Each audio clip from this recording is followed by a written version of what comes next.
Good afternoon, members. Good afternoon, members of the public. Not quite ready. I'll just wait for Lauren to confirm we're online. Sorry. I thought you said you were. She was preparing.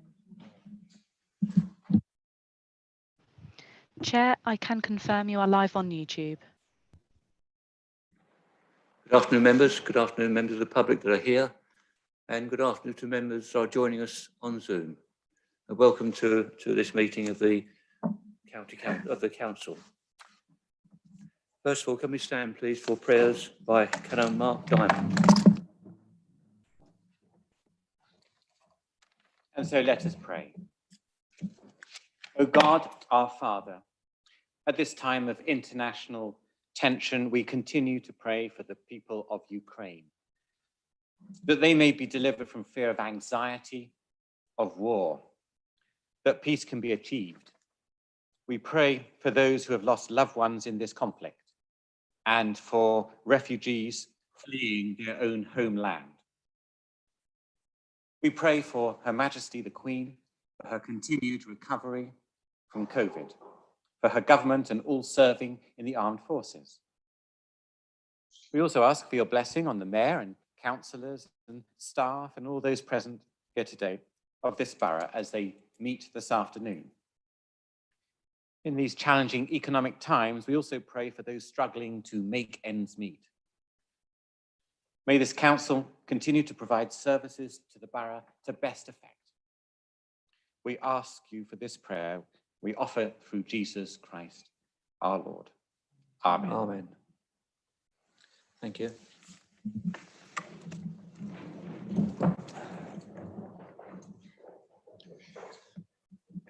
Can we have apologies for absence, please?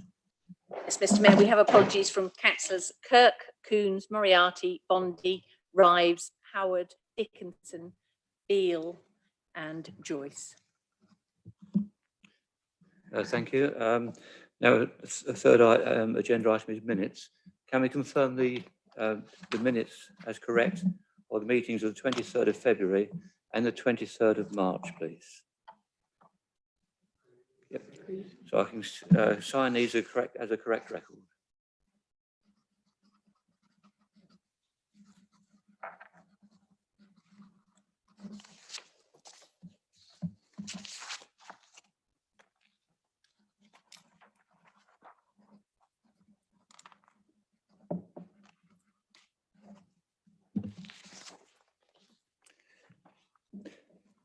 Thank you very much. Do that. Declarations of interest. Is anyone with interest to declare this afternoon? No?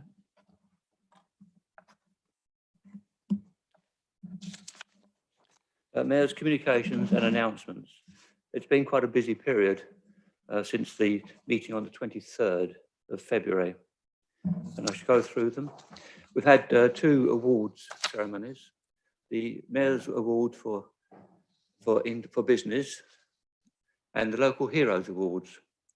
Now, both of those awards impressed everyone with the scope of business that we have and the enterprise that we have in West Norfolk. And the second one, the Local Heroes, shows what wonderful volunteers and the work that's done behind the scenes by everybody. And on that night, I believe there were a few tears when we heard the stories of what's going on. We've invested the Lord Lieutenant's plaque on the council offices and the town hall, and I saw in True's yard. This is to commemorate our community's resilience during the years of the pandemic. I went to the launch of the King's Lynn Festival for the period. We recognised Young Carers Day. We went to the High Sheriff's Service of Thanksgiving in recognition of the efforts by volunteers and charities across Norfolk over the last 2 years. We held a service of remembrance of the Falklands in the Tower Gardens. I held the initial presentation of the Platinum Jubilee coins to a number of school children.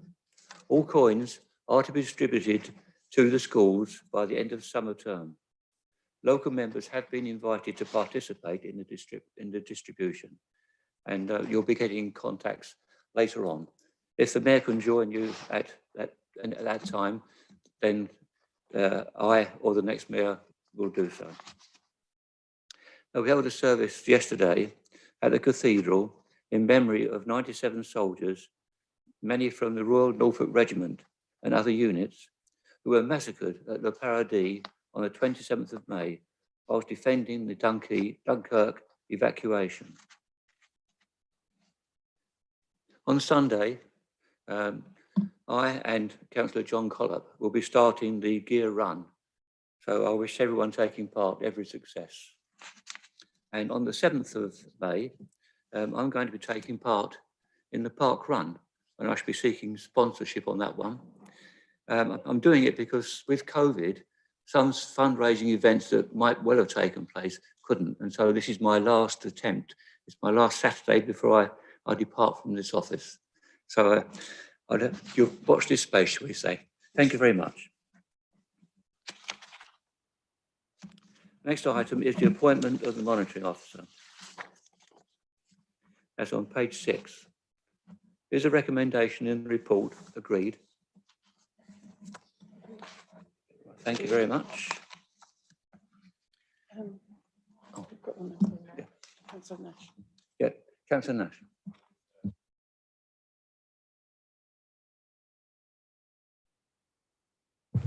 Yeah, could I just register my dissent to that, please? Thank you.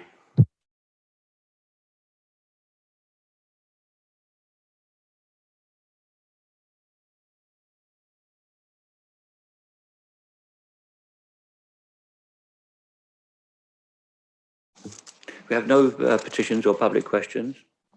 No recommendations from council bodies. This is a debate, not a question and answer session. So, Councillor.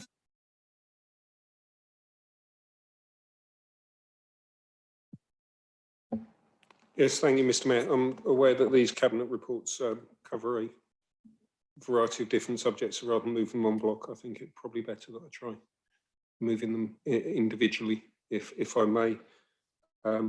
Two of them maybe have exempt issues if people want to ask particular.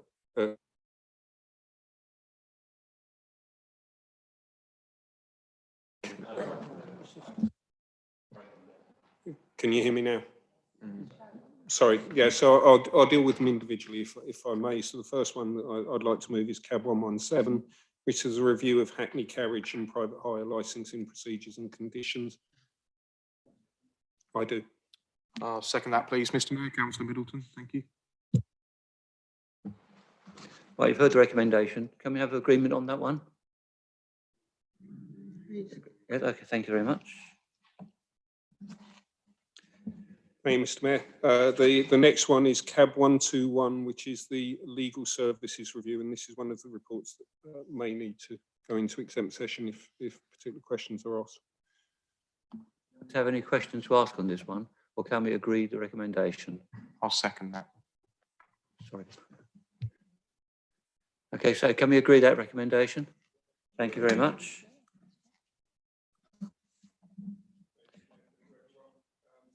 Next one is Cabinet 130, which is the Guildhall Creative Hub options, including governance. And I'd like to move that report. Right, thank you. Do you have questions on this one? Councillor Parish? Councillor Morley, sorry. Thank you, Mayor. I would like to propose an amendment, if I may. And the amendment is related to paragraph 7 of the recommendations. My amendment adds a paragraph to paragraph 7. The paragraph I would like to add, we're talking about the delegated authority for renegotiating the leases here.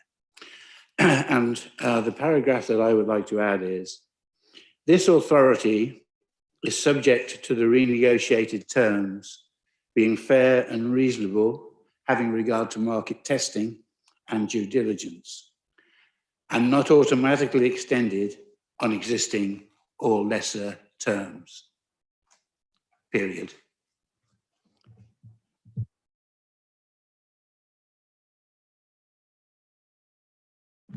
Thank you, Mr. Mayor. I second this motion, or amendment, should I say, and reserve the right to speak at the end.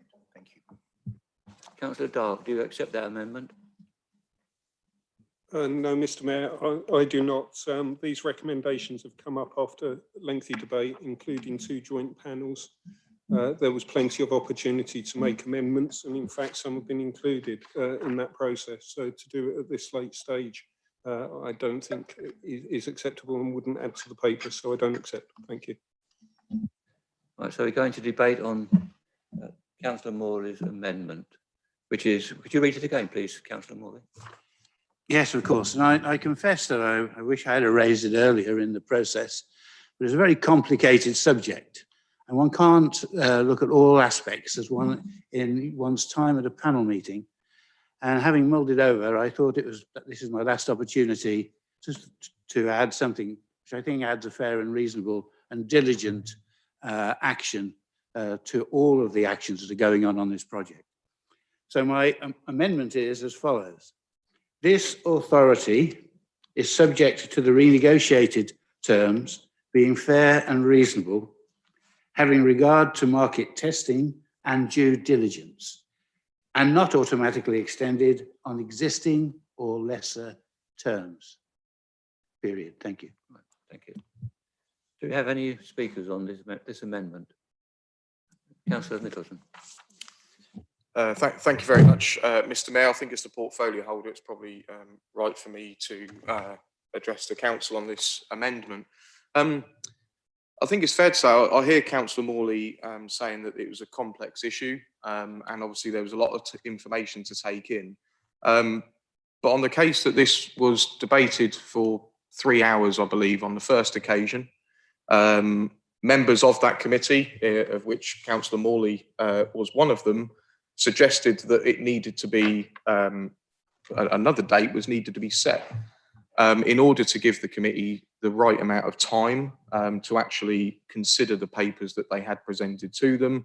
And another meeting for another 2.5 hours was set a week later in order to provide the best possible recommendations to Cabinet. One of the adjustments that was made, I was present at the panel meetings and agreed, which was that when the CIO be created, that delegated authority is not just given to the Chief Exec and the Monitoring Officer in consultation with myself, but that actually a formal, informal working group of members, 6 members to be precise, be created to assist in that decision made. And I think that Councillor Morley's position can be addressed through that working party.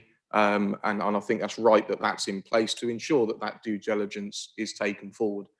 So on the basis that this was discussed at length, recommendations were given to Cabinet. It was unanimous agreement on those recommendations. I do not believe that this amendment is required, but ensure that the 6, together with myself, will make sure that all boundaries are covered before that CIO is created. Thank you.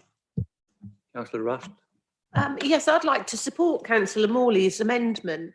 At all times, Councillor Morley seeks to bring attention and accountability and accuracy to the things that he raises. He does so on audit, he does so in every meeting that I've attended with him. There is nothing onerous about this amendment. In matter of fact, it safeguards the council from potentially making costly mistakes in the future. And I, for one, think that it should be supported because it leaves us with that extra security of not just rolling over contracts that potentially could suffer, do the council a detriment. It's reasonable and rational and nothing untoward. And the fact that it's resulting in opposition from the ruling party really surprises me, although actually I shouldn't be surprised at anything they say, really. Thank you. Councillor Cullingham. Thank you, Mr. Mayor. Point of clarification, Councillor Morley did not want us to have a second session. He tried to close the debate in the first session. So I find it a bit odd for Councillor Morley to say that he didn't have time to really fully consider this issue of the renegotiated contracts. There has been some interesting exchange of emails on this subject by both officers and Councillor Bambridge. And I think it's somewhat, I don't know, I'm trying to find the right word, disingenuous to imagine that the negotiating team wouldn't take into account the very things that Councillor Morley has raised. Thank you. Councillor Long. Yes, thank you, Mr. Mayor. Always interesting when you get to this point in a procedure and somebody throws in that kind of amendment. An amendment that really seeks to provide what? Well, nothing that we wouldn't ordinarily be looking at and doing. And so I agree with the leader. I don't see the point in having an amendment that tells us we need to do stuff the proper and correct way. That should go without saying.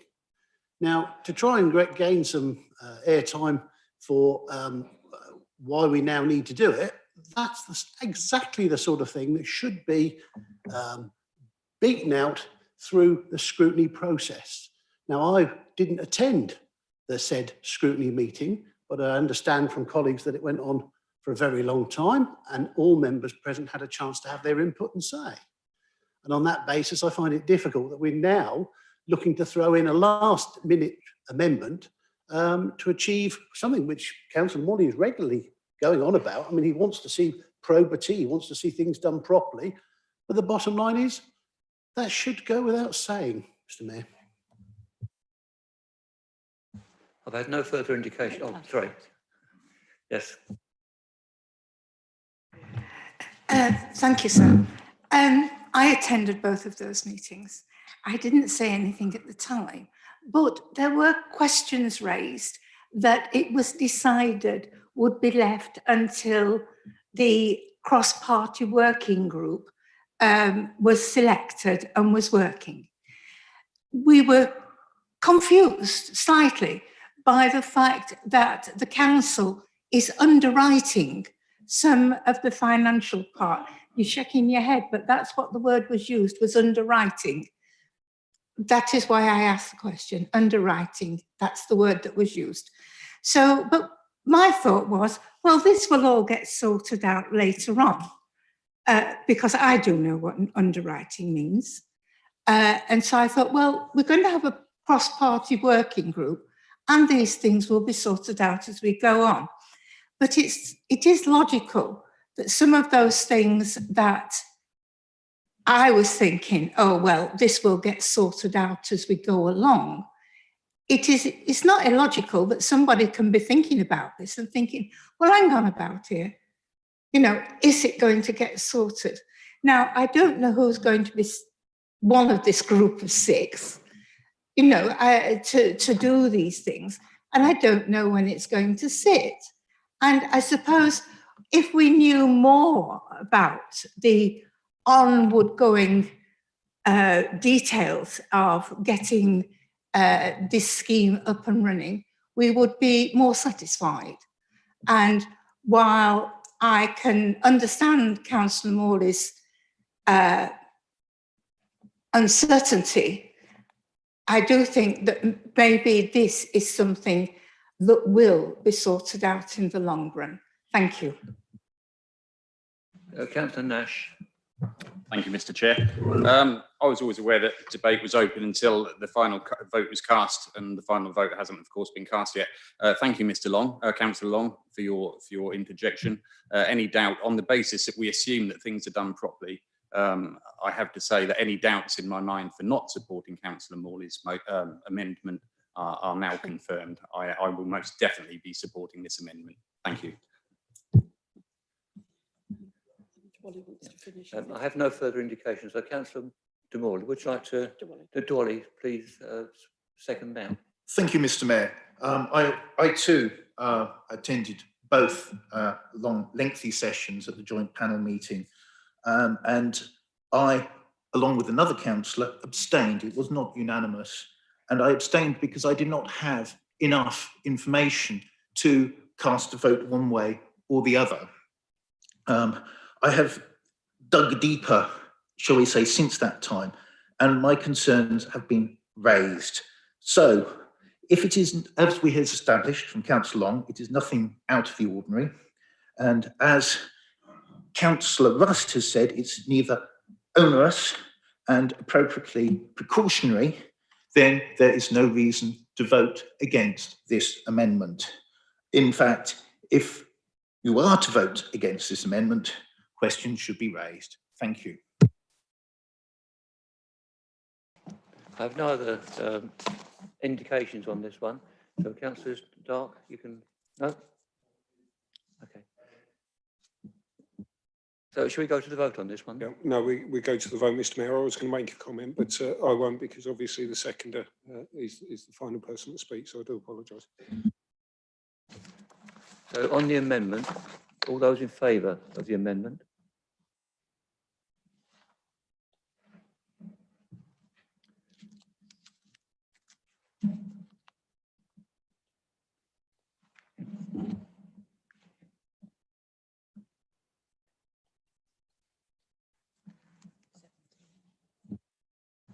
And those against?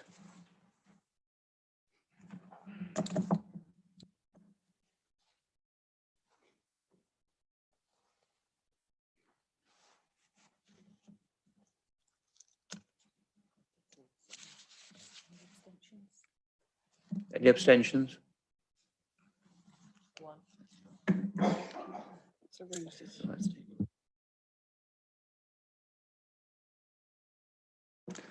So the amendment is lost. Councillor Dark, we're now going on to the substantive motion. So can I have indications, please, or those that want to debate on the substantive motion?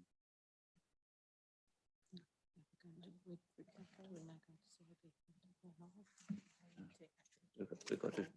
Mr. Mayor, if there are none, can I move to take it to the vote, please? Thank you. Right, so now we're going to vote on the substantive motion. Those in favour of the substantive motion?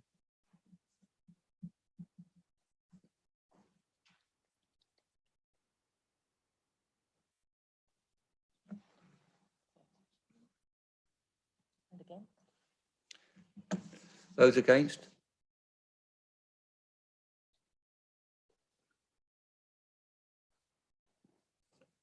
Abstain.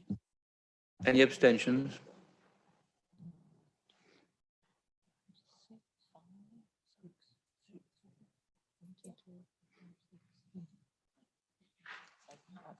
Yeah.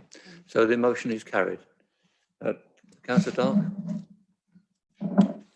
Yeah, thank you, Mr. Mayor, for that deals with CAB 130. We are now moving to Cabinet Report 131, which is the Memorial Safety Policy, and I ask to move that report. Second that, please, Mr. Mayor. Thank you.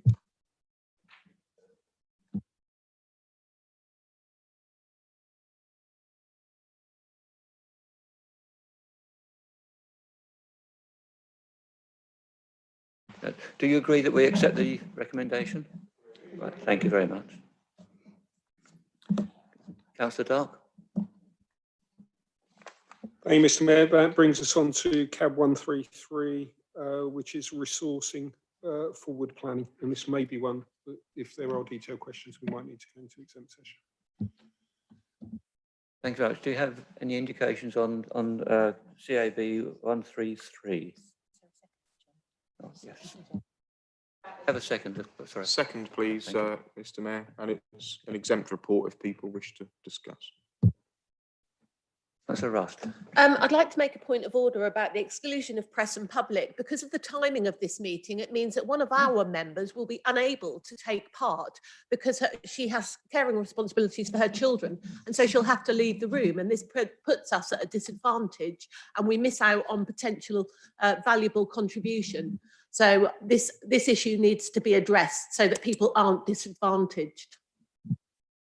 Councillor Rust, we do have to consider exempt information and see if you feel that any contributions are going to be against the exemption policies, so that individuals, right, for instance, named or considered, we will put this to the end of the meeting, and then the public could leave anyway, so we can could then consider it. But if you feel that we can discuss it without going into sensitive information, I'm okay to carry on with that. But you've got to be very careful, and we'll take advice. If it strays into sensitive information that shouldn't be in the public, then we'll have to adjourn and do it at the end of the meeting.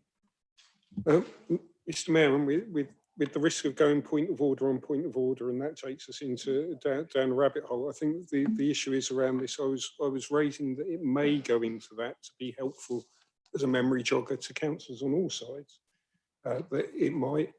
The reality is, if someone is saying it is, as a councillor, it may be an issue for them, and they do want to contribute to the debate, then that is an issue for them to raise, I would suggest, rather than it being a hypothetical raised by somebody. Because the question that has been asked by you is, does anyone want to contribute to a debate? We haven't had an answer on that as yet. Thank you.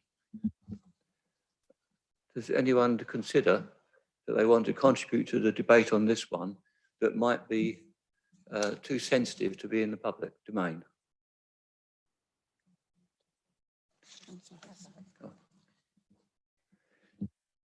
So, Councillor Hudson.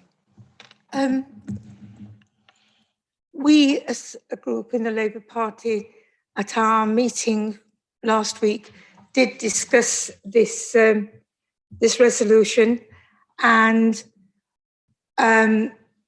although I can't see that there is anything untoward in it, I know that there may be some points that people would like to discuss. It is a purely business act to do with the running of the council, and I see no secrecy in that. But maybe for some reason you don't want to tell people what is going to happen in the future. I don't know, but it is a normal business act, isn't it? And so it's something we should be doing as responsible people. Thank you. Yes, I do agree, but sometimes if personal issues are brought into account, that wouldn't be a member of public debate, and that's the fear. So, yeah, Councillor Long.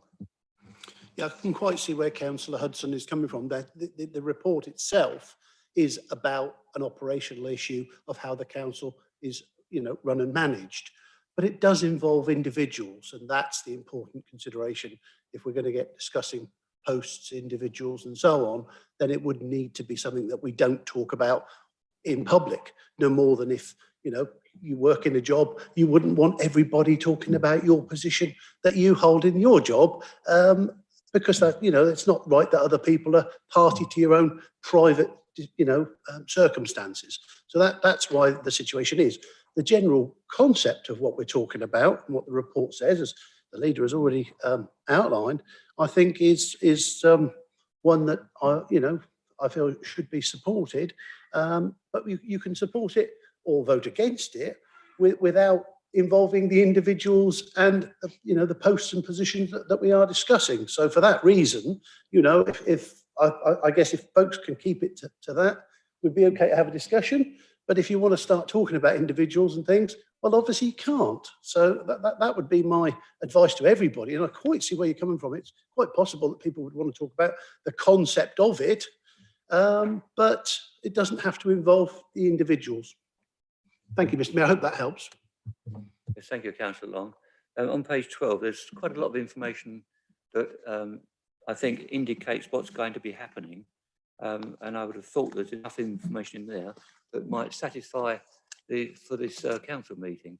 But if you feel there's something you want to talk about, then you just have to be very careful, and the meeting will stop if we get into individual or sensitive information that shouldn't be in the public domain. So on that understanding, do we have any indications?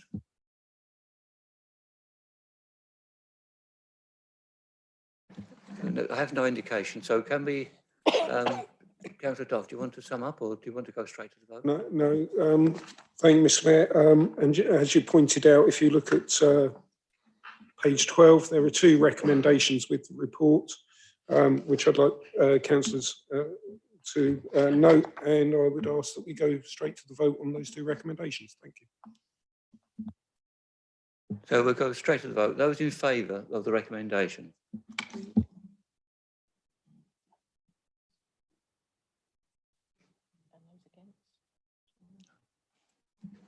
And those against?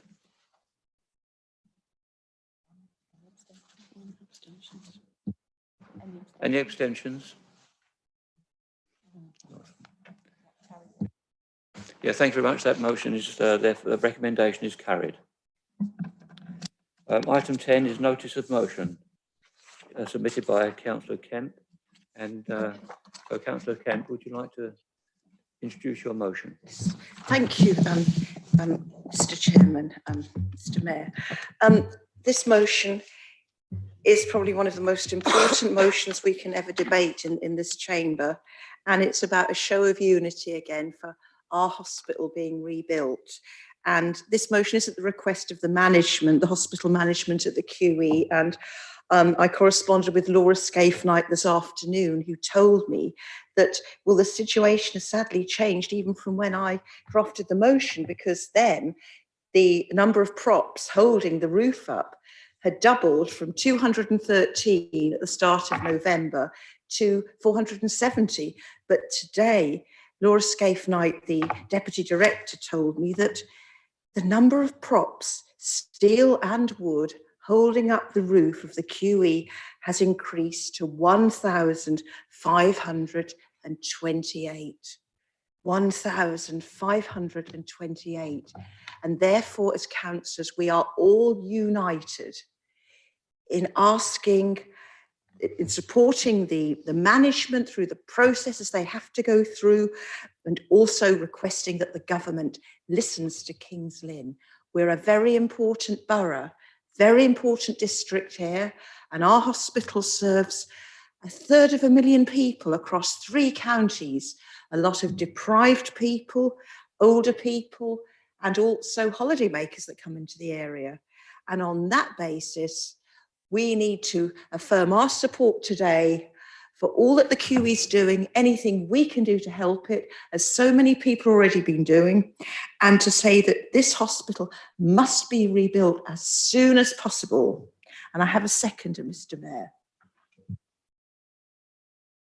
Thank you, Councillor Drawley. Do you want to speak now or speak later? Thank you, Mr. Mayor. Yes, I do second this motion, and I reserve the right to speak at the end, please. Thank you. Mr. Mayor, there is an amendment to this motion.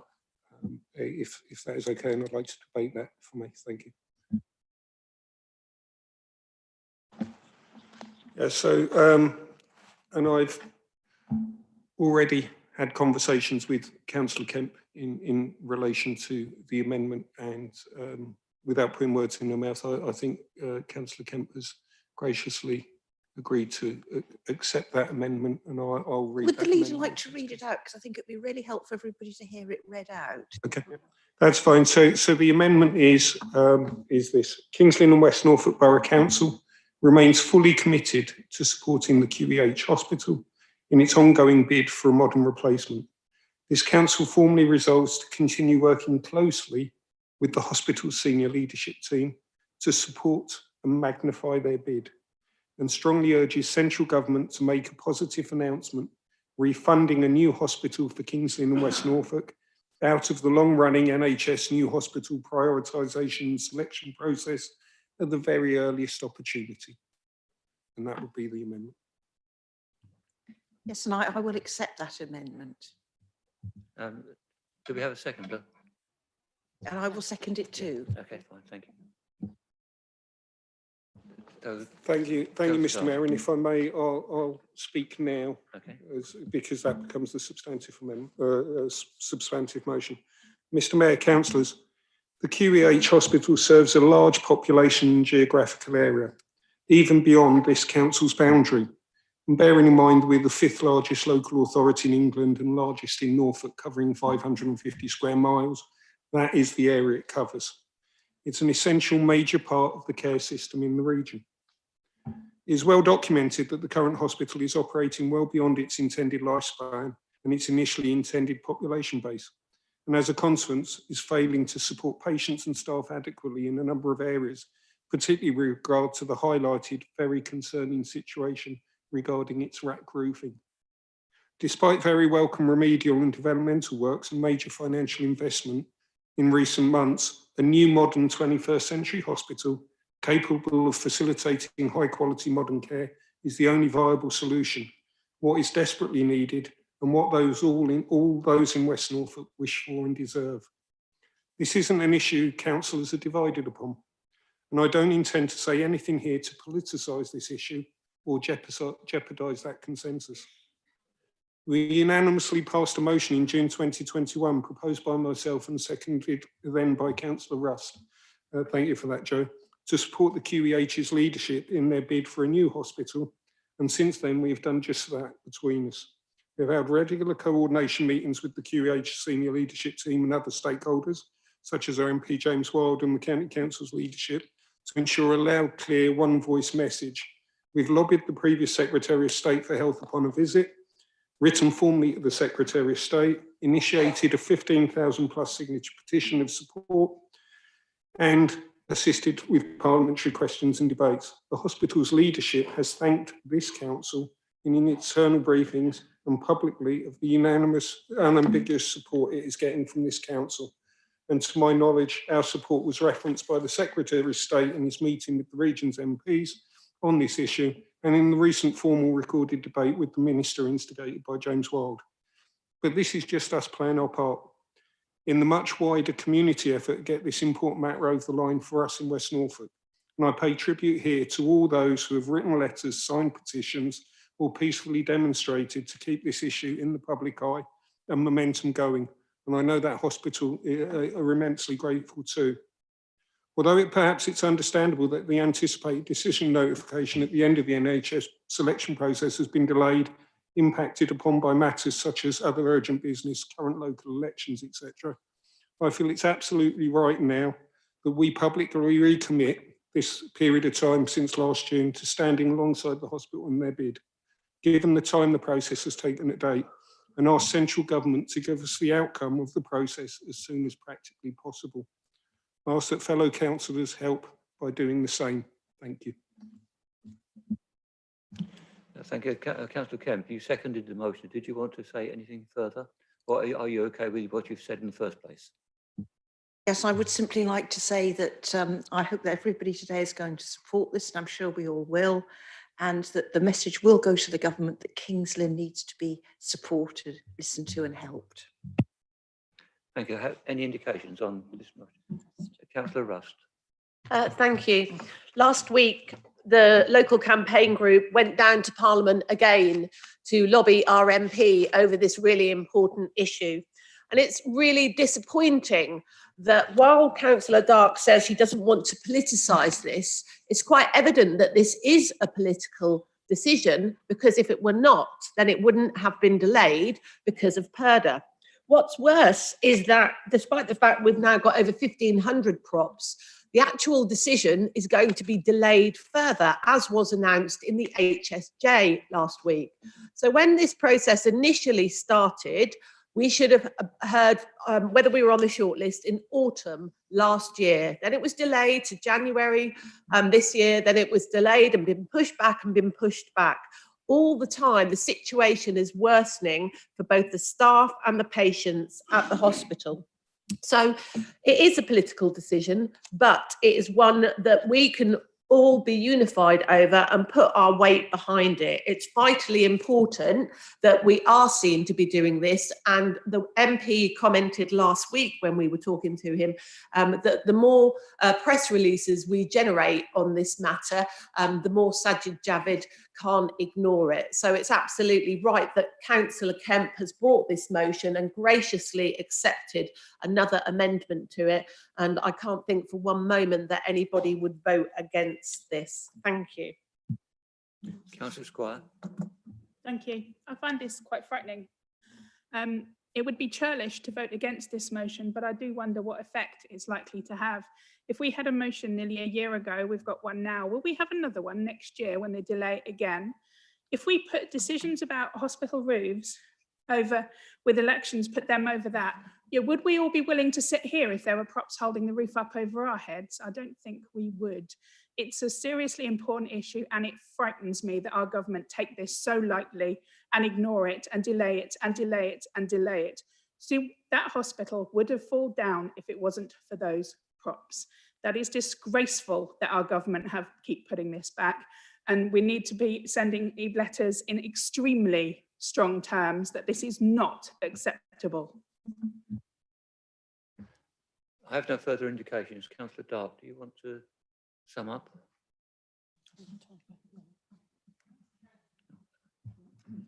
Mr. Mayor, I believe I seconded the original motion. Would like to speak, if I may.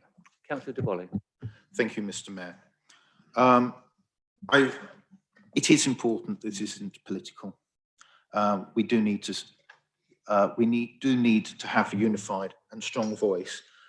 The hospital will struggle to retain the majority of its site up to 2030 if we don't get this bid, and there is extraordinary competition for this bid.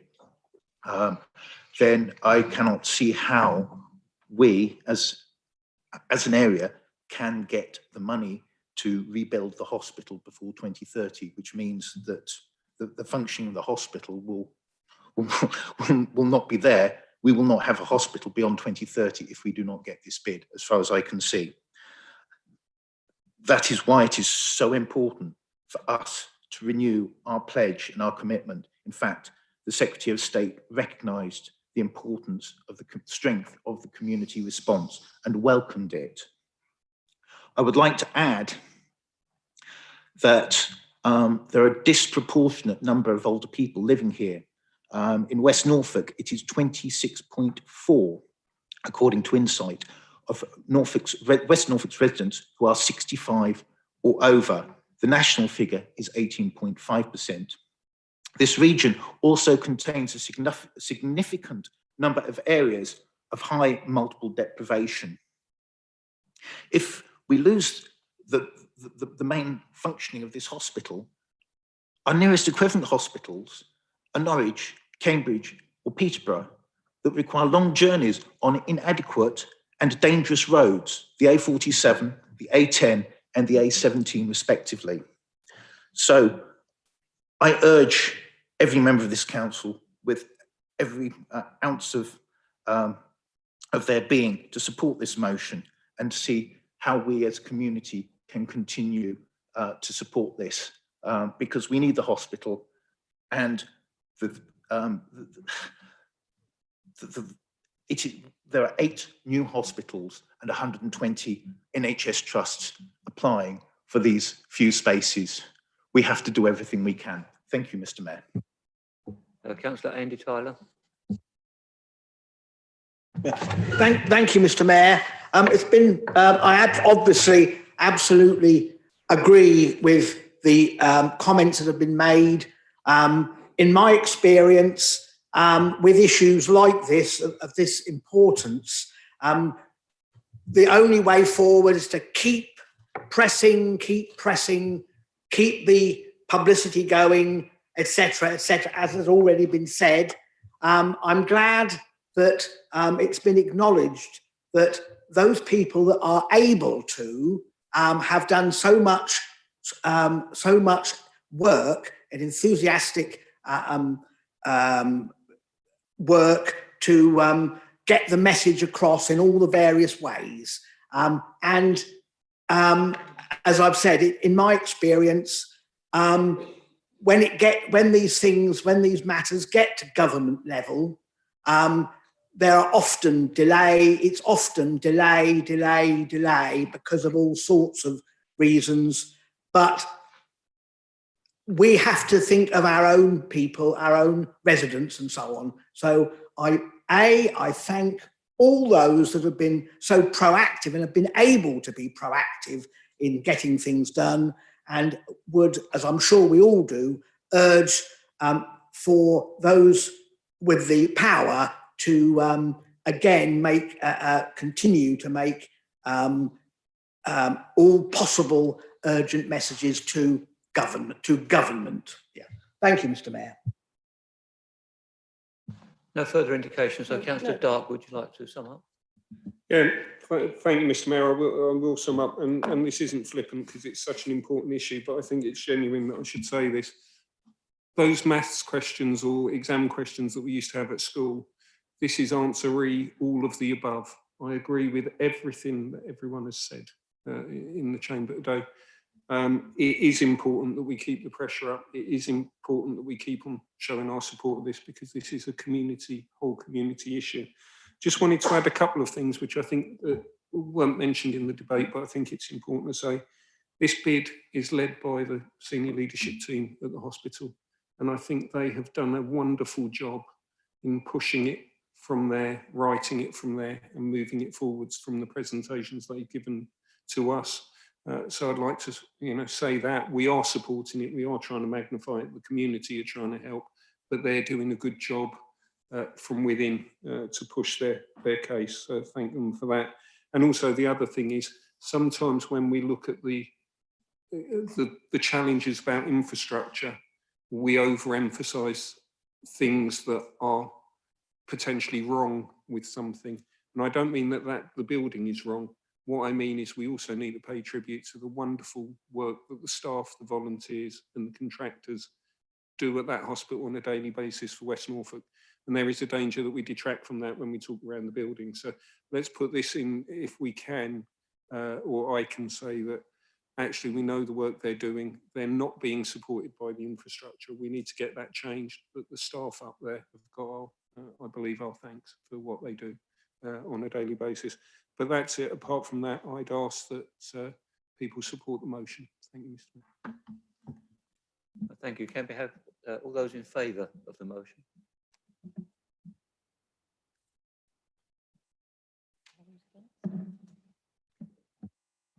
Are there any against? Thank you very much. Any against? Any abstentions? That motion is carried. Thank you. Going to item 11, Cabinet Members' Report. Members reminded this is a question and answer session and not a debate. With a question, you can introduce it, but be very succinct in your introduction and then ask the question. So thank you very much. Councillor Dark, it's 50 minutes on this one. We'd like to introduce the questions. Yeah, thank you, Mr. Mayor. It's item 11, pages 13 to 32 on people's packs, and I move those reports. Thank you. Do you have a seconder? I'll second that. Thank you. Councillor Parish.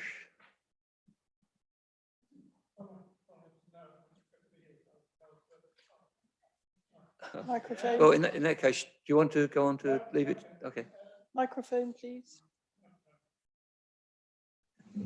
Councillor Bunt, you'd be glad to know it's my question to you. Thank you for your informative report, and I hope your workload is recognised. The local planning authority does better than the national picture regarding planning appeals. It wins more, and income from planning matters has exceeded or well exceeded expectations. So would you agree that the planning committee should be less anxious about potential appeals when they contemplate ruling in favour of common sense rather than officer recommendations?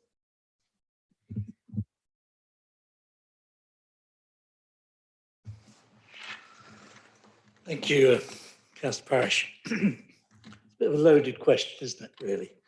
Whichever way I say. I think the role of the planning committee is special. They need to actually look at everything at face value.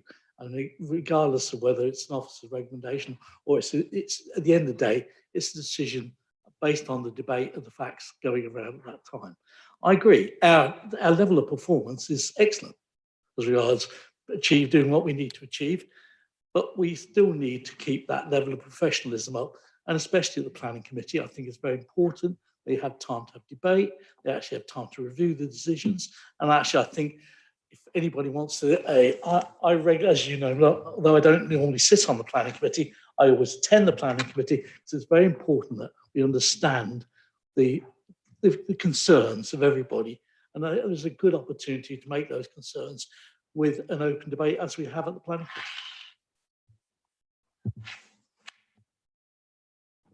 board. Thank you. Councillor Devereux. Thank you, Mr. Mayor. We've long recognised, it's a question for Councillor Blunt. We've long recognised the threat of nitrates and phosphate wash-off as part of our agricultural processes. I wonder if the councillor could tell us more about the impact of the latest government announcement on nutrient neutrality and its impact on our planning process and applications in West Norfolk. Thank you. Thank you, Councillor Devereux. This actually was a shock, if I'm honest. When this hit my desk, I was slightly amazed that we had no consultation on it, and it was actually a single document. Some of you perhaps don't know the detail, but there will be a briefing to the planning committee coming soon, and we have briefed some of the relevant ward members of the detail where they're affected. But this is about actually where nutrient pollution has actually nitrogen and phosphates have actually affected the growth of certain plants and disrupting the natural process and impacting wildlife. It comes from a variety of sources. It comes from sewage treatment plants, septic tanks, various other processes within the farming community and industrial processes. And it really, what the Natural England have said, the areas of concern are some of these special areas of conservation. The ones they're picking up actually are the Broads and the River Wenston. Now, how they then have interpreted it says they really want to say where those particular special areas of conservation are affected by planning permissions, and that isn't everywhere. I think we have to be very careful of that. The actual impact it has on West Norfolk is quite small. It actually really only includes Bircham, Castlelaker and Docking. But the rest of Norfolk, it's enormous. If you think about where the catchment, the whole water courses and flows into both the Broads and to the Wensum, most other parts, most of the planning authorities are affected. And what the document originally, when it's stated, we must pause all planning applications until proper mitigation has been provided to support these applications. And really, this is very significant. And I am working with the Strategic Planning Forum group to see how that mitigation can be produced as a one single package across the whole of Norfolk, because this is a big issue. The level of, some straight answer to how it affects West Norfolk is less, because we really have no major allocations in Bircham, Castlelaker or Docking. We have certain small applications that are coming through, and the developers will have to produce mitigation to allow those planning applications to be considered. But let's not underestimate this. This is a big issue for Norfolk. And remember, it affects the actual economics and the thriving communities across the whole of the county. So I will be reporting on this further as the thing progresses, but it is very serious. Councillor Hudson.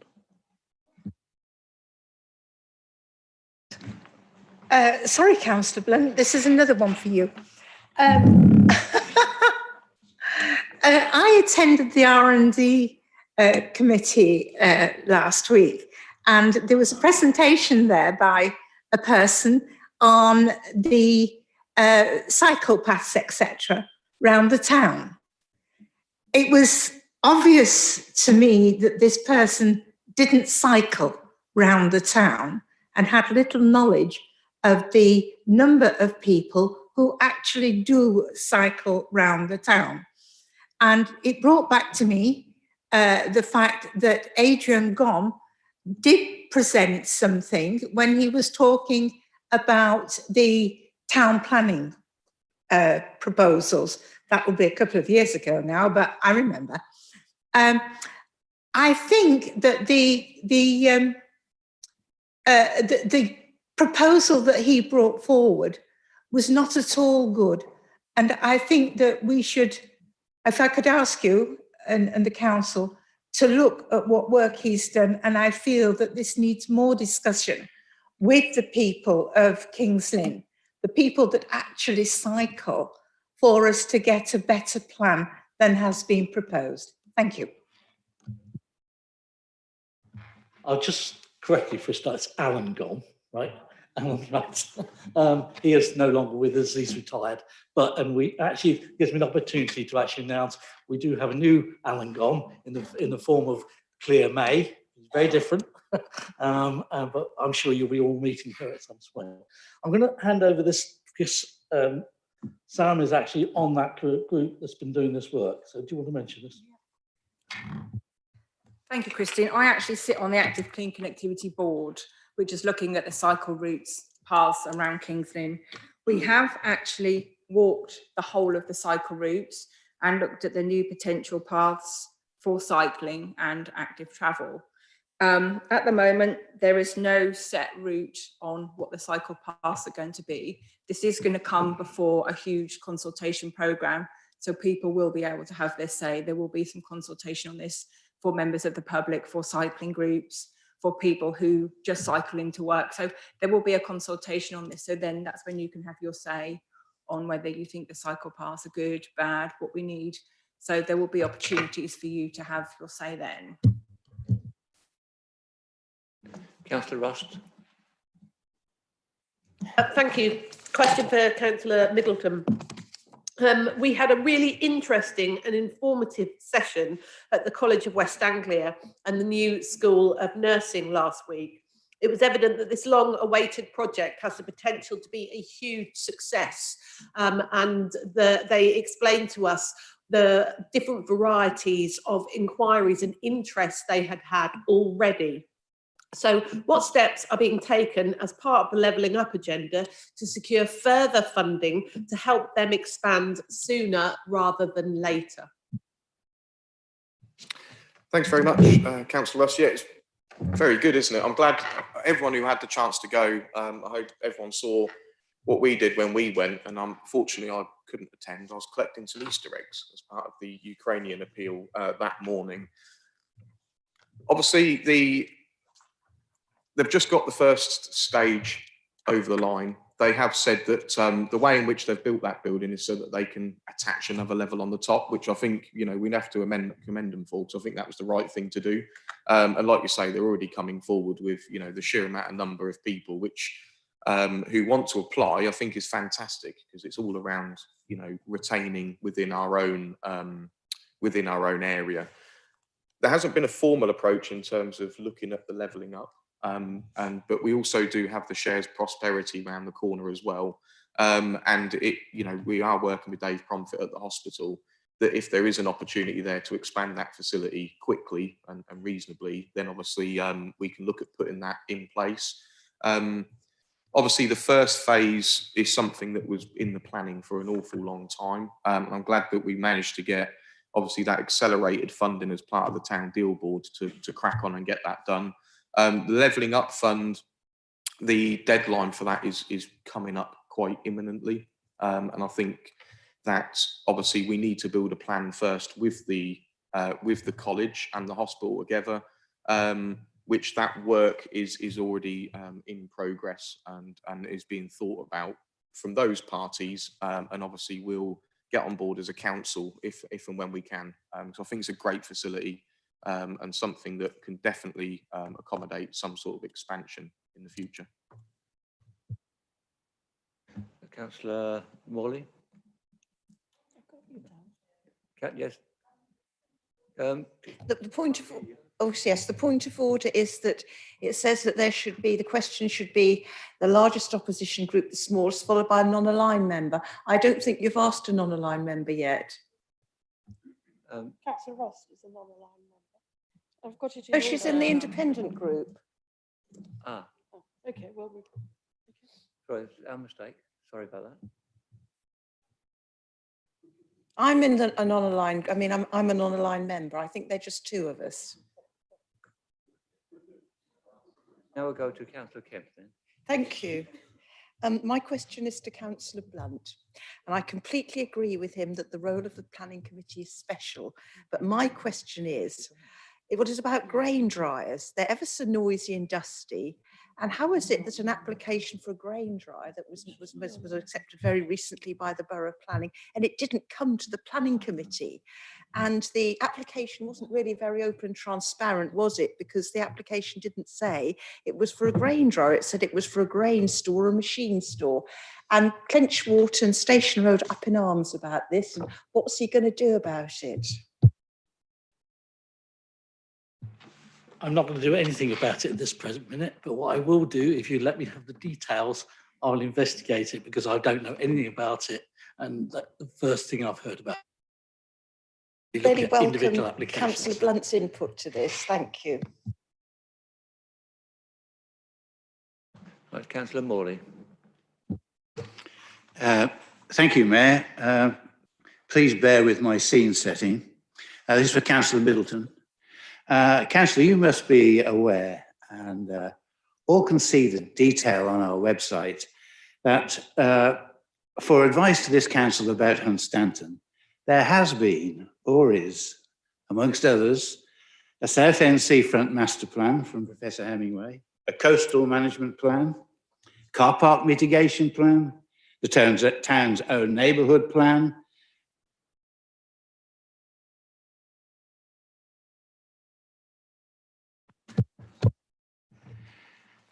are we with you?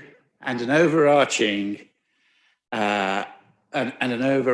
for Hunstanton's prosperity, and as a result of £100,000 spent with the Building Design Partnership, the excellent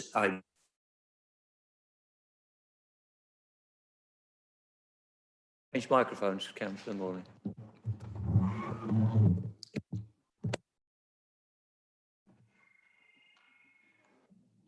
the excellent Hunstanton Town Centre and Seafront Master Plan. So please let us all know, what additional information or plans do you need to realise the undoubted potential for the town? I can only conclude that this council likes plans, but not action. And when you do act, it's not in accordance with your plans. So looking at this track record, what hope is there that for this new Hunstanton Administration Board, what hope is there for it? Why should local people not believe, like me, that this is a futile, possibly disingenuous gesture purely aimed at publicising yourself in the area and your colleagues in the run-up to the next election? Question, please. That is. I'm more than happy to answer that. Thank you very much for your question, Councillor Morley. I think my intention as the portfolio holder and the deputy leader is actually the opposite to what you state. It's actually around, yes, over a number of years, there's been a lot of plans, and those plans need collaborating to provide a very structured, what is the plan and what is the future and what do the town want to see. Now, in terms of your claims, and I've seen them in the press as well, I'm not saying that was exactly you, around electioneering with regards to this board, I can answer that in two questions, and I think it'll answer the rest of the questions as well. I think the blunt answer to it is it's not electioneering. The blunt answer is this group won enough seats in the last election to form an administration for 4 years, and it will continue in that role over the course of the 4 years. I don't believe that was 3 years and you can't do anything in your fourth because it might be branded as electioneering. That's the blunt response, but hopefully the helpful response will be this. I think I like to have this opportunity actually, because I've seen a lot of quotes and thoughts around what we're trying to do in Hunstanton, and I think it's really important I use this opportunity just to clear up what the thoughts are around it. In Hunstanton for a number of years, I think it's at least a decade, if not more, Hunstanton has had a coastal community team. This was set up as a government directive long time ago, long before I was on the council, and has had many chairs and different people on it. Now, over the course of COVID, unfortunately, like a lot of things, that group did not have an opportunity to meet. Obviously, there was more pressing matters at hand for this council and a lot of the stakeholders on that group. And it was seen as there's an opportunity to rebrand it, reinvigorate it, and ultimately make sure it's got a direction and a purpose. Because like you say, there's a lot of plans that have come out of various different groups in Hunstanton, and none of them have been pushed forward and delivered upon. So I see it as a very much an opportunity to build a future plan, and let's ensure that we find the funding and deliver on what that needs to be. Now, in terms of the makeup of that committee, I'm cautious that we don't, A, create something which exactly replicates that of what we've got in Kings Lynn. And I think that's really important. We're not looking at replicating the town board in Kings Lynn. We know why we have that. It was a government directive. They had the offering of 25 million, and the council is a stakeholder within that group in order to deliver on a variety of projects, some of which, you know, obviously we have a direct involvement with. Some of the other projects we don't have a direct involvement. But what we do know is the government are very much looking at place-based funding. They want to see opportunities and ideas for regeneration skills projects like that of the School of Nursing to come forward, which are not just brought forward by local authorities and representatives of local authorities, but plans that have been built with the community. Now in Hunstanton, given the CCT on one hand, what we've got in Kings Lynn and the success that that's working around, but obviously understanding the issues around how that's structured and how we ended up with it, we actually drafted in a representative from the LGA who chaired a meeting of the existing CCT, Hunstanton Town Councillors and various businesses, elected members from the borough in Hunstanton were invited, and I went along in attendance purely as a stakeholder and not to push my own opinion. What was discussed was, is the CCT working? Do we need to reinvigorate it? And essentially aiming at putting all those plans together and coming up with what is the plan for Hunstanton. That was discussed. I think the meeting lasted a couple of hours. It was very well attended by a range of local stakeholders, and the floor was most definitely theirs in terms of a question to representatives in Hunstanton. Would you like something like this to enable us as a borough council and subsequently county council to engage with the local community in terms of what do you want to see? The answer from that we've come away with was yes, they would like a group of individuals to work with the council, comprising of pre-mentioned people, business individuals, community groups, the town council, and subsequently other individuals who may be interested. And that's what we're now seeking at putting together. Their direction to me was that they felt that the board should, or the group, or maybe let's not call it board, because then we get mixed up with Kings Lynn, should consist of about 12 to 15 people. They also wanted it chaired by a business individual, and they felt that the borough and the county should be a stakeholder representative on the group and not run it. That's what we're now seeking to put together. The individual from the LGA is currently assisting us with putting together an initial draft terms of reference, and we will be putting a first meeting together at some point in the next 2 or 3 weeks, hopefully, where we will discuss that further in terms of what's the aims and objectives by that group of individuals. But I will emphasise they are there to advise and assist the council and not theoretically the decision-making board, direct to government funding. So I hope that clears that up and answers your questions. But in a nutshell, I'll sum up by saying my vision is the opposite to what you're saying. I want to see things delivered in Hunstanton, and I've said it on a number of occasions at these meetings and at the town council, I don't want to see another plan gathering dust on a shelf. This is around us taking those dusty plans off, chuck in the bin what's not relevant, keep the good stuff, add to the good stuff, and make a really solid plan for the future of the town. Thank you. Thank you, Councillor Sandra Collop. Thank you, Mr. Mayor. This is a question for Councillor Sandal. In your report on food for thought, did you have any input in the sessions that were taking place? Because I noticed there's a vegan and a vegetarian one, but there doesn't seem to be a gluten-free one. Unfortunately, no, I didn't. But maybe that's something I could speak to them about and add that as a session, a gluten-free session. Okay, I can speak to them about that and try and see if we can add one in. Thank you for bringing that up. Thanks. Councillor Squire. Thank you. Question for Councillor Middleton. Sorry. A high street butchers this weekend announced that they would be closing this week.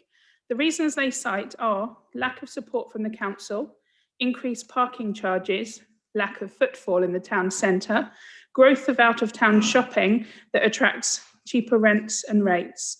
I wondered if you had any comment on that and whether any large-scale projects in the town centre are actually benefiting small businesses. Thank you very much for your question. I think there's two sides to that, and I think Councillor Lawrence may wish to come within that as well. I think the right thing to do as a council is not for me to discuss individuals. They are currently a tenant of ours, but I don't think we can say an awful lot than that, apart from they are currently a tenant. I think in general terms, when the portfolio covered, when my portfolio covered our sort of industrial and the shops and units that we rent, you will know that during COVID, we put through the policy that was there specifically to support individuals around the town. That report has been acted upon, and we have been doing that. In terms of the wider, what are we doing around the town? Obviously, I think we do, as we've discussed we've discussed it loads of times, what can we do to help empty units? What can we do to get more people in the town?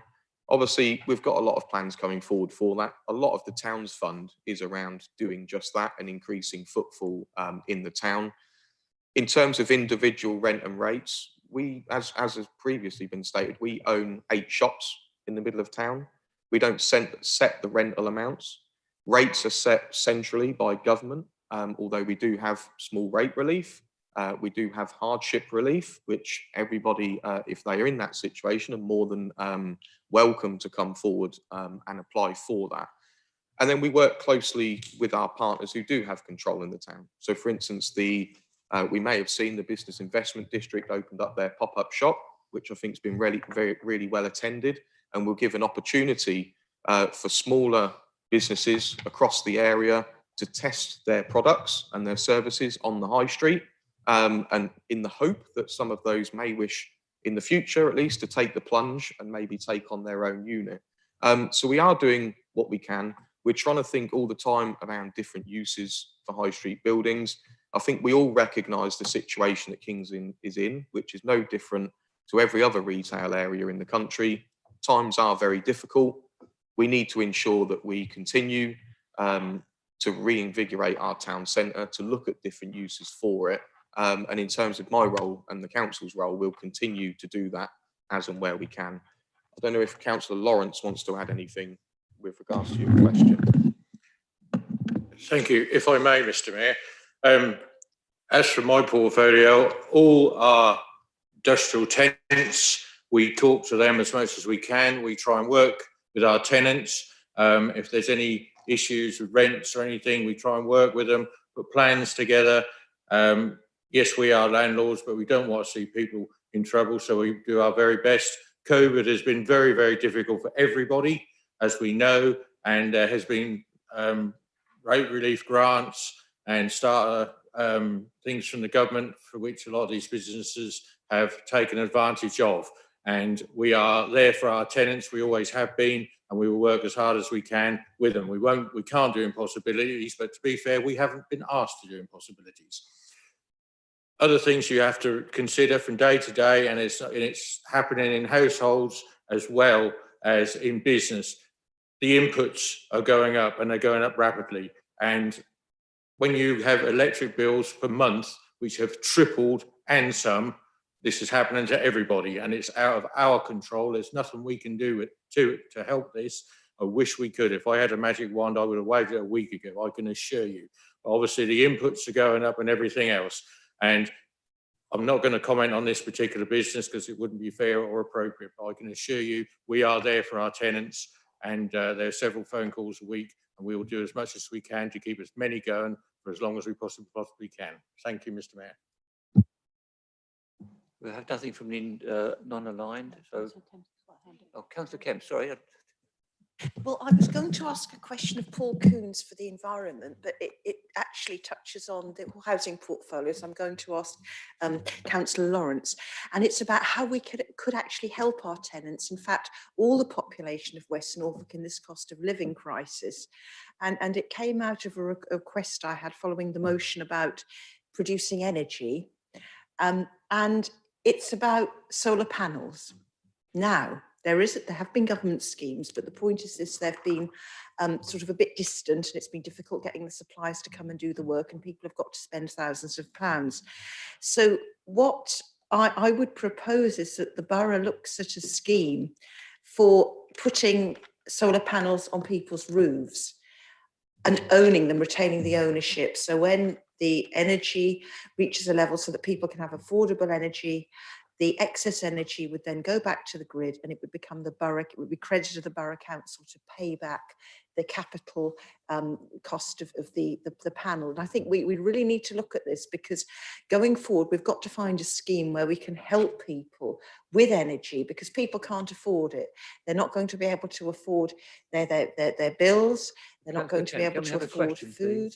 And so can this be looked at? And I appreciate this has sort of just come to you on the hop, but can in some way, shape or form, can we consider this? And I don't mind which cabinet member it is, but we need to be looking at all the options here, don't we? So could you give me a sort of holding response, please, Councillor Lawrence, about what you might be able to do going forward? As a agreed issue, I would suggest strongly that you email the portfolio holder as he is not present. I can see several issues with what you have said. I wouldn't want anybody climbing around on my roof putting solar panels on, because I hope they've got a checkbook for if they damage it, but that's another story. But I would suggest you email Councillor Coons as that is his portfolio. Yes, thank you. I just wish to make clear as a point of order that the solar panels will be installed by the Borough Council. Please. Oh, all right. Right, Councillor Diwali. Thank you, Mr. Mayor. My question is to Councillor Blunt. MVV's proposed statutory public consultation based upon arbitrary 2 and 5 kilometre radii circles centred on the plant was justified by the practice being as per other incinerator schemes, but lacking a technical rationale. The council approved, but with some reservations, MVV's consultation plan.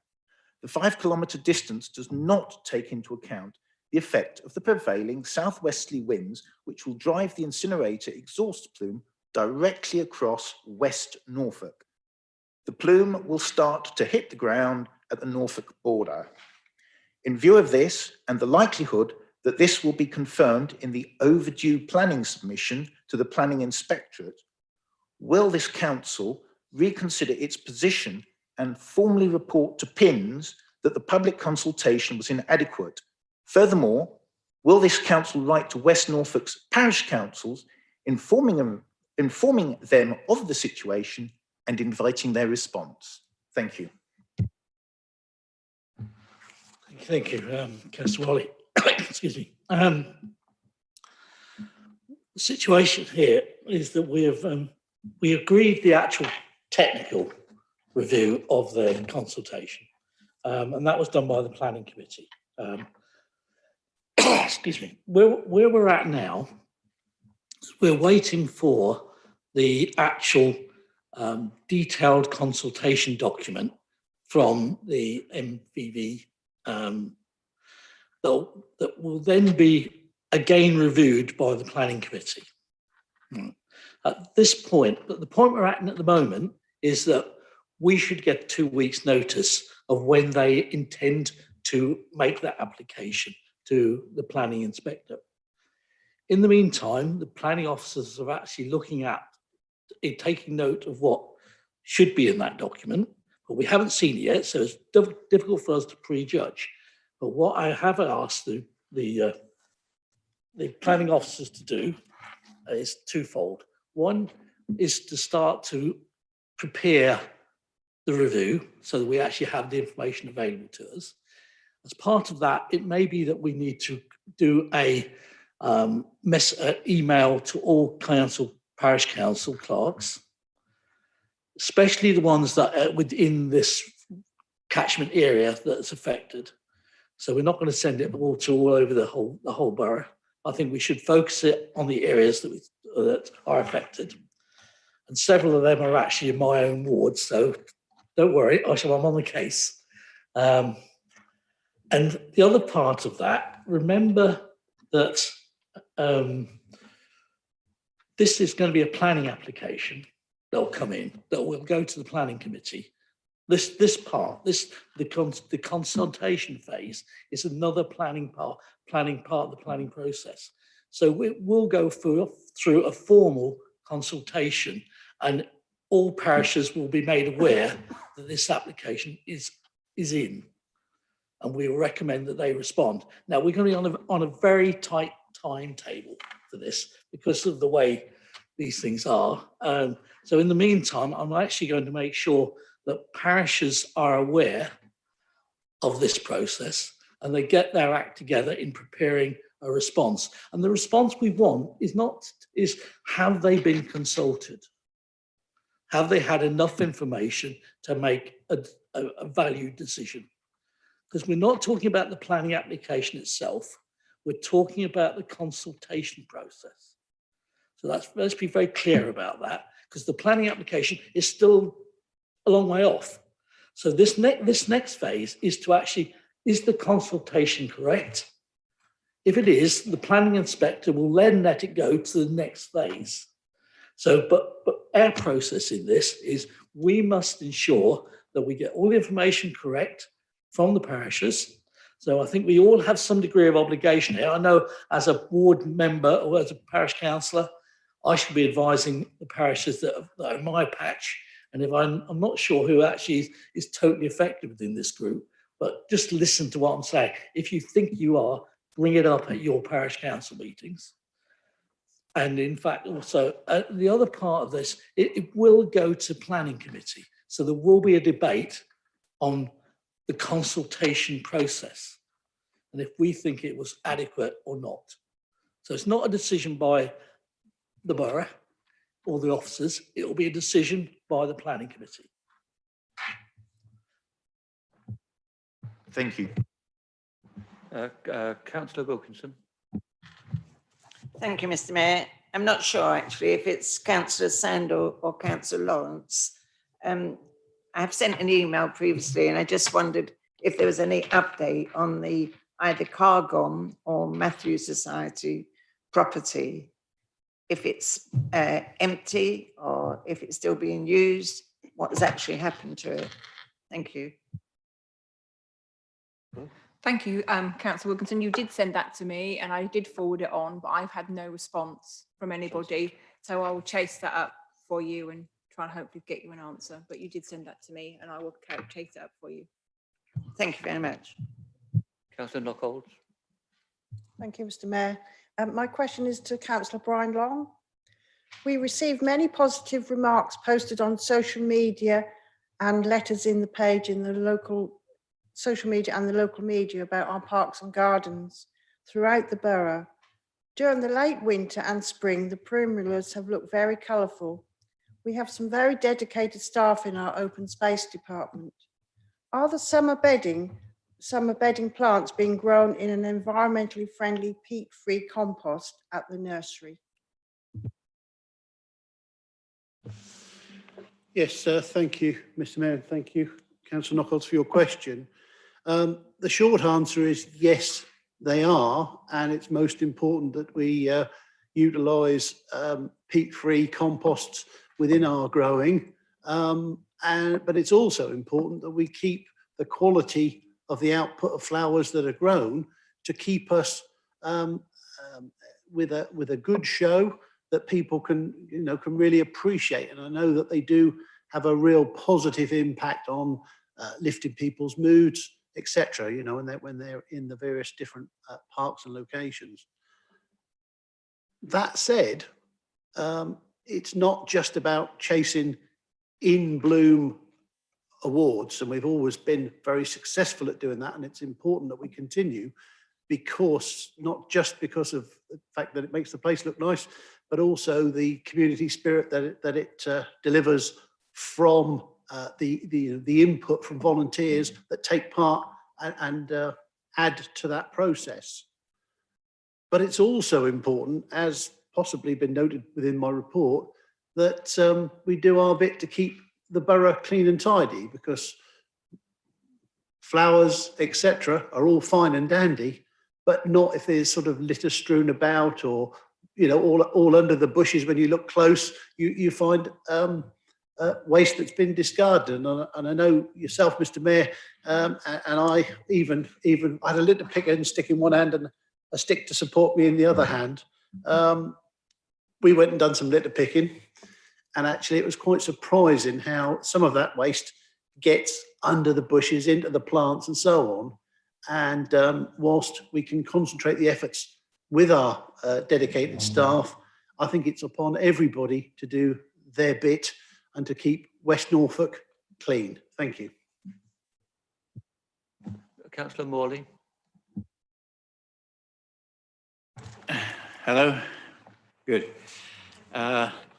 This is for Councillor Blunt. Another one, I'm afraid, sorry.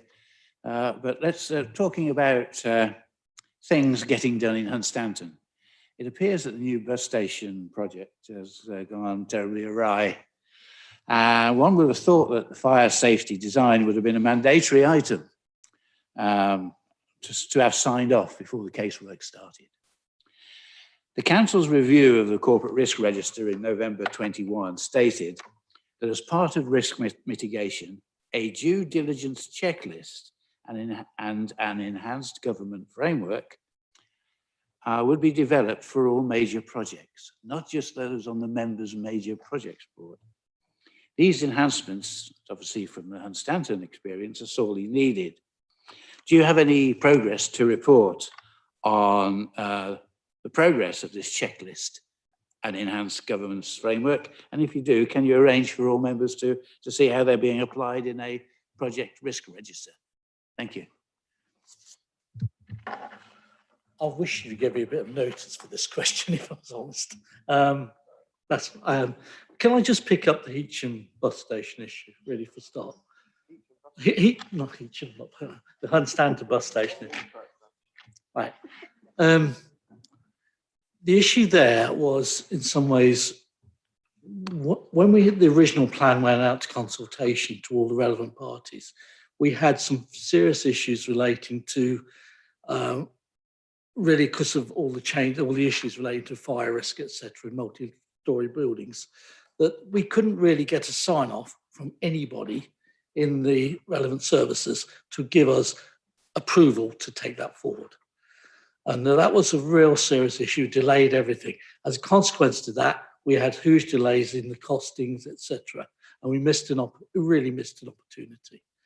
What we're now doing is actually revisiting that whole process to make it actually not only so we can get approval from all the relevant bodies, but also that we can actually check all the concerns that you've just mentioned as regards to due diligence that has been done. So I can't give you a real update as regards other projects, and I will look into that for you and actually try and see where we are, because I do think really is an issue for the major projects board, even though it's not all major projects. But I think it's an issue for that board, and I will take it to that group for them to discuss. Thank you. We have about 8 minutes left on this question session, but Councillor Howlands. Thank you, Mr. Mayor, for recognising me as number 2 in the non-aligned members list. I think this question is for Councillor Lawrence, but no doubt he'll tell me if I've got the wrong person. I've had a number of emails, conversations, and there's been a lot of social media chatter about the ending of car boot sales at Gaywood Community Centre in Kings Lynn. I'm told it was the last existing car boot sale in Kings Lynn and a welcome event for, obviously, people visiting it, but of course traders from throughout the region. So the question is really, has there been any further developments, or is it still this stalemate? Thank you for your question. As you see on my report, we had a meeting with community trust, if you like. We met with the chairman and with some proposals and some things which were obviously needed and for which was understood. And as far as I'm aware, it went back to their council, if you like, their group, and they decided themselves that they haven't got enough people to operate. They need so many people in the kitchen, so many people outside, and they haven't got the people to come forward to operate, which is quite sad. And the message is our door is always open, and if they come up with the people to operate and still really require the license to have the sales, come back to us. Nothing's changed. The door is always open. So, but yes, it's very sad. It's hopefully temporarily come to an end. That's my thought anyway. Councillor Squire, you have a second question?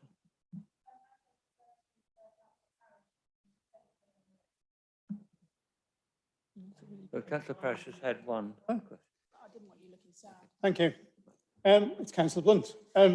It would have been Councillor, I can't remember his name, Councillor Hughes, but he's not here. Earth Day was celebrated by a low-key event in Kings Lynn last Saturday. I was there incognito and found myself fielding two planning concerns from the public. The first one was the borough, including councillors, ignoring local matters. Their mind is made up, quote unquote. And the second one was on why are houses still being built which are energy inefficient and without green energy sources. Now, you might be pleased to hear that I explained and supported the Borough Council's energy innovations in their new builds. But my question is, would you agree that it would be useful for the borough not only to take part in an Earth Day event in the future, but perhaps have a similar event later this year to inform the public of all matters of all kinds of related issues, including, of course, the ones under your portfolio, the planning matters, so that there's an opportunity for you to shine.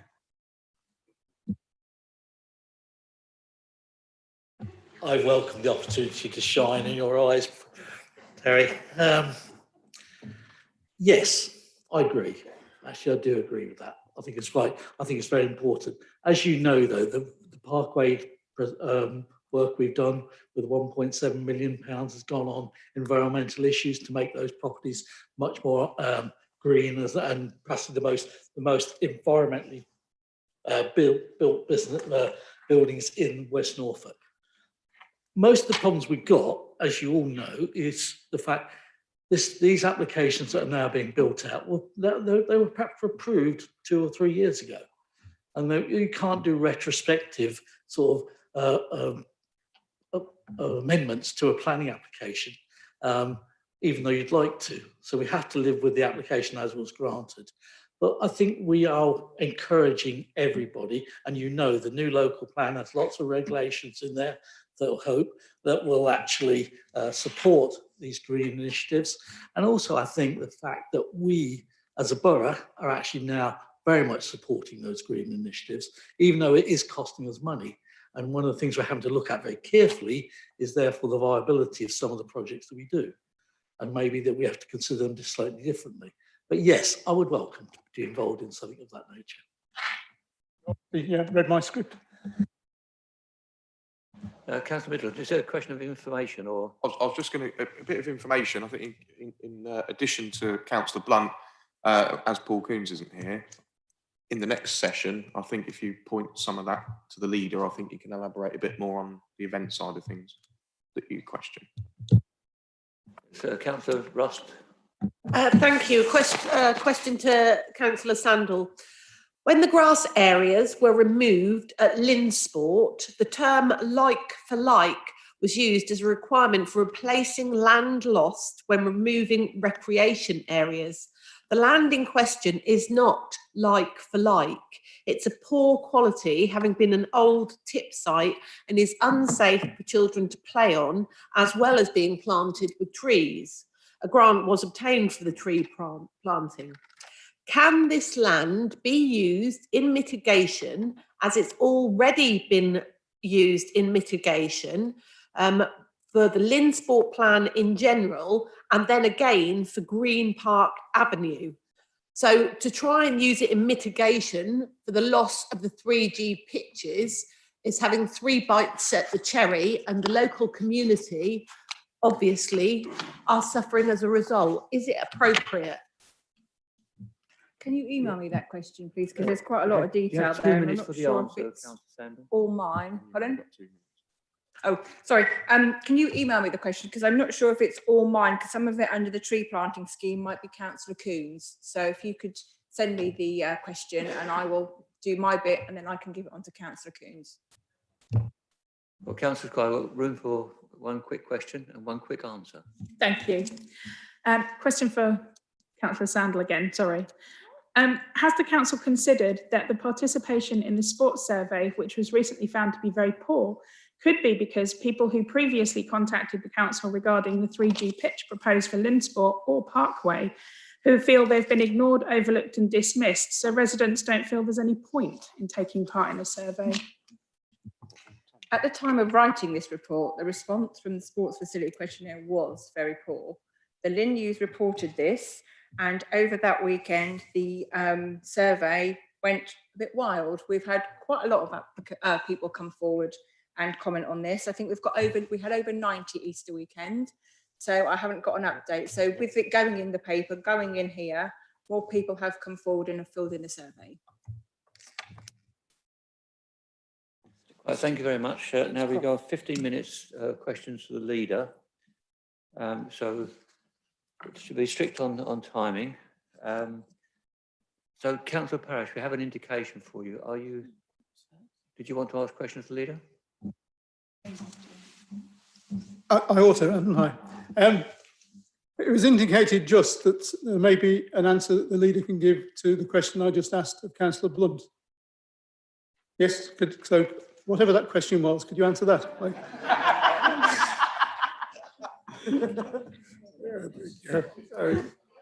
I think we're being cryptic now. Yeah, thank you, Terry, for that question. So the theme of the evening is, in my leader's questions, I'm answering a question for Richard. He did get a few tonight, but I was just going to elaborate on it just very quickly. The point that was made regarding it would be useful to have events like Earth Day to support the community or businesses, is just to reassure that is being done. There is a press release that I'm now probably going to spoil by mentioning that is going to come out from the council fairly soon. We've been working with the Norfolk Chamber of Commerce as a delivery partner in relation to doing an event for small and medium businesses that's coming up. There'll be details coming around that. We have said all along when we started talking around our delivery around improving our performance around green issues and supporting the environment and carbon reduction, etc., that it needs to be more than just us. It's no good saying we've got our house in order. The biggest impact is if we can get businesses and members of the public on side. So the next stage of that, we have got a day coming up in relation to businesses, followed by a day for people. And we do have the working group that's been established under Paul, and I'm sure they have input in that as well. So hopefully that's welcome news that it is a good idea, Terry, and we're working on it already. Thank you. Could I just briefly comment, as I didn't get the question in? When those days are organised, can we have councillors involved as well? Because at Earth Day, yeah, that's okay. Councillor Jones. Could the leader please answer the question that I haven't thought of yet, please?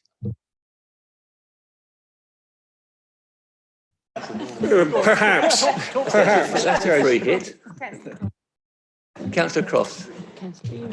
Thank you, Mr. Mayor. I wonder whether the leader, there's significant community concern regarding the support for the refugees fleeing from the awful conflict in the Ukraine. Can the leader please update us on the work we're doing in West Norfolk to help those poor people when they arrive here? Yeah, thank you for the question, Chris. And I think it's important to say this. People will have seen in my report on page 4 the significant work I think we've been doing around this. And I thank opposition leaders for the constructive dialogue we've had around the delegated decisions we've made to make those things happen quickly. We have got the Refugee Reception Centre in King's Court now up and running. And I would welcome councillors to have a look at that and the work that's been done to make that as welcoming a safe space for people that are arriving with us as possible. I think it's absolutely right we play our part, given the fantastic response we've had of residents of West Norfolk to the appeals and to have people here. Just to give you an idea of the scale of this, West Norfolk has got the second largest Eastern European settled community in Norfolk, and you know that's a welcome thing for us to have. But that does mean a number of people feel safe to come this way, so we do need to be responded up to that. In terms of the support we've already given out 55 visits by our officers to addresses to make sure that they are suitable for Ukrainian families, and followed up those up with a number of welfare checks. We've got another 11 booked in, so that's 66 premises in West Norfolk that we've already got available, and more down the line. And the reception centre is already engaged and helping 12 families. And I think one of the advantages that we've been able to play to our strengths, we've got the wonderful Lily team in there. We've also got DWP housing, etc., to make a one-stop shop.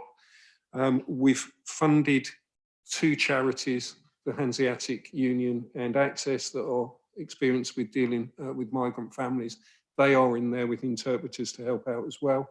And we've also, through the delegated decisions, put additional gap funding in there, that if people are arriving with urgent support or welfare needs, which a number will have, understandably, that we can put money or support in behind them for essential items, or even phone cards so they can phone home and tell people they're safe, etc.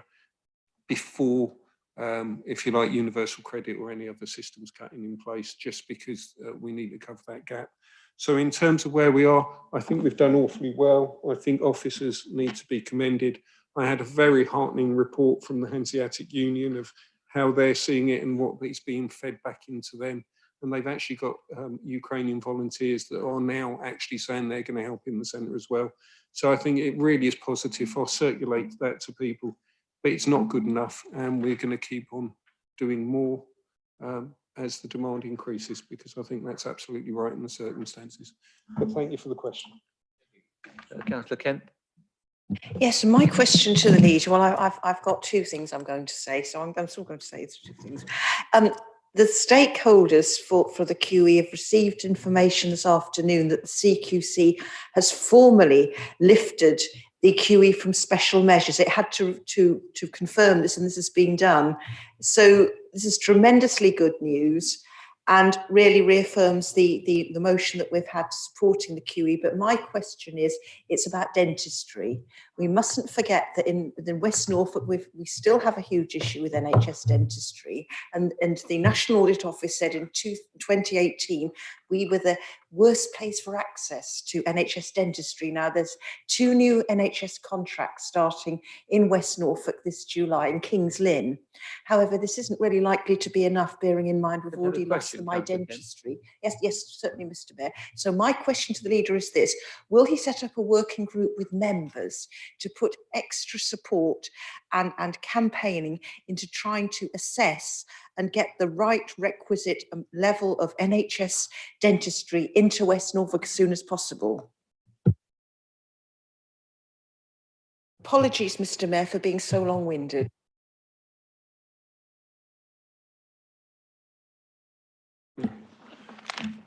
I think there's two parts to the question. First answer is, yeah, absolutely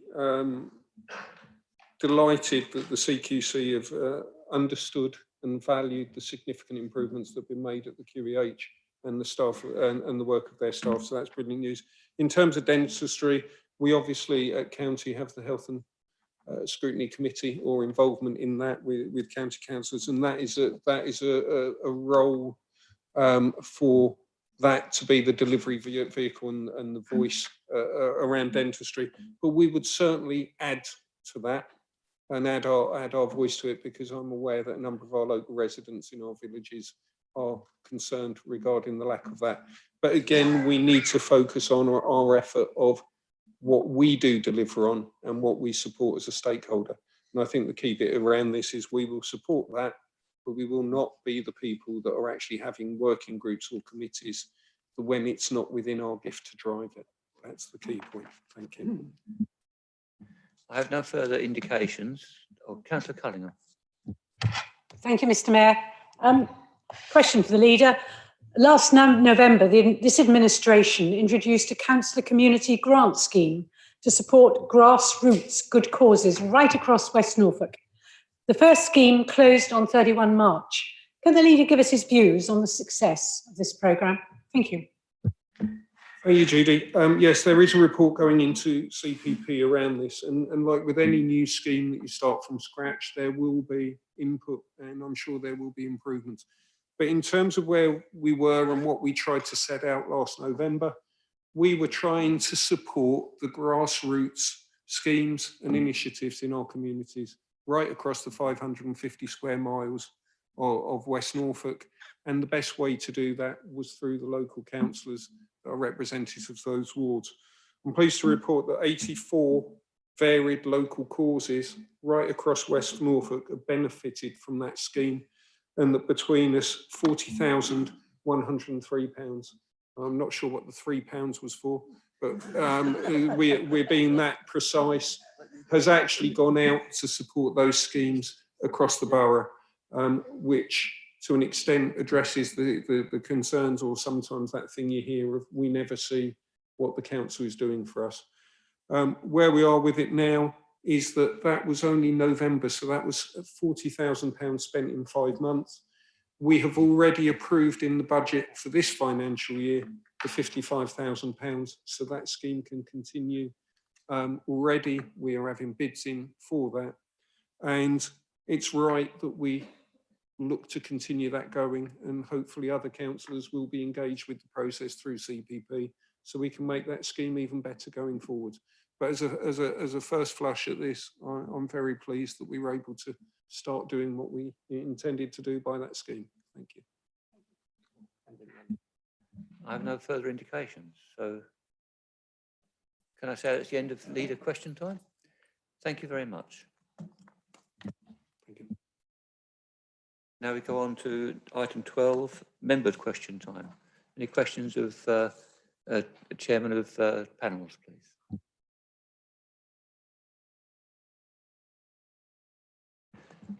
No, so thank you very much. That is the end of the meeting, and my last meeting as mayor, as fully mayor. So thank you very much. A nice orderly meeting for me. Thank you very much. Thank you.